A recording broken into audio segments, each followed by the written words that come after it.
अच्छा। भगवत प्राप्ति के लिए 3 कांड है ना वेद में। जी। वेद में 3 मार्ग बताए गए हैं, कर्म कांड मार्ग, उपासना कांड मार्ग और तीसरा ज्ञान कांड। को भगवान गीता जी में कहते हैं स्वधर्मे निधर्म श्रेया पर धर्मो भयावह। अपने अपने धर्म कर्म को करते हुए जीवात्मा भगवत प्राप्ति कर सकता है।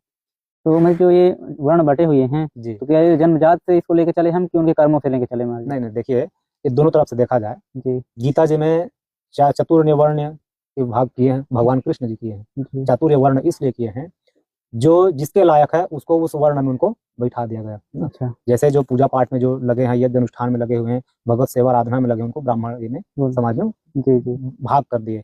अब जो प्रजा की सेवा कर रहे हैं, संरक्षण कर रहे हैं, वो हो गए क्षत्रिय में हो गए, रक्षक करने वाले क्षत्रिय में हो गए जी जी ना।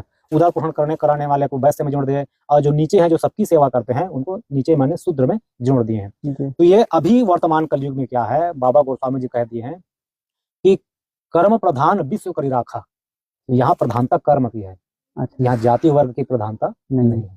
यदि हम ब्राह्मण ही शरीर की प्राप्ति हमको हो गई है जी। और हमारा जो कर्म है वो ब्राह्मण चित नहीं है, हाँ जी। है ना। जो ब्राह्मण को जो करने के लिए जो कहा गया है शास्त्रों ने, जी। उस कर्म को हम अगर अच्युत हो रहे हैं, चूक रहे हैं, नहीं कर पा रहे हैं, तो फिर हम केवल जाति से ब्राह्मण है, वो कोरा ब्राह्मण है।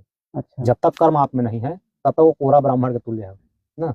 तो यहाँ कलयुग में प्रधानता कर्म की, क्योंकि कर्म प्रधान विश्व करी राखा, जो जस करहि सोई फल चाखा। जो जैसा करेगा उसको वैसे ही फल की प्राप्ति होगी। क्योंकि बाबा गोस्वामी जी कह दिए हैं तुलसी यह तन खेत है, मन क्रम वचन किसान, पाप पुण्य 2 बीज है, बोवे सो लवे निदान। ये शरीर क्या है, एक खेत है ये। अब इसमें 2 किसान हैं, पाप पुण्य 2 बीज हैं, पाप और पुण्य रूपी 2 बीज हैं, और इस बीज को इस खेत रूपी शरीर में जिसको बोना चाहो वो, अंतिम में फसल तुम काटोगे। पाप का बोओगे तो पाप फसल काटोगे, पुण्य की बोओगे तो पुण्य की फसल काटोगे। तो कहने का अर्थ है कि यहाँ कर्म की प्रधानता है। जी। इस वर्ण में जो 4 वर्ण व्यवस्था हैं, इसमें कर्म का प्रधानता देते हुए अगर हम अपने उस जिस वर्ण में हम आते हैं कर्म के प्रति अगर अच्छे तरीके से निभाते हैं तो क्या इसमें प्रभु की कृपा? बिल्कुल, प्रभु की कृपा, भक्ति की प्राप्ति होगी। अच्छा। क्योंकि जो अपने स्व कर्म और स्वधर्म करते हुए जो जीवन यापन करते हैं, अंतिम में उसको स्वर्ग की प्राप्ति होती है।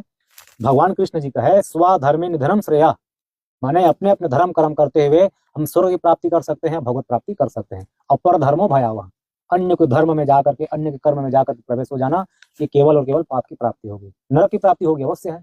लिख दिए हैं स्वधर्मे निधर्म श्रेया, अपने स्वधर्म में, अपने धर्म में, अपने कर्म करते हुए भगवत प्राप्ति कर सकते हैं, स्वर्ग की प्राप्ति कर सकते हैं। अपर धर्मो भयावह, दूसरे के धर्म कर्म को हम प्रवेश करके उसमें जाके प्रवेश हो जाएंगे तो हम चाहे चक्रवर्ती राजा की जगह में बैठ जाएं, अंतिम में हमको नरक की प्राप्ति होगी।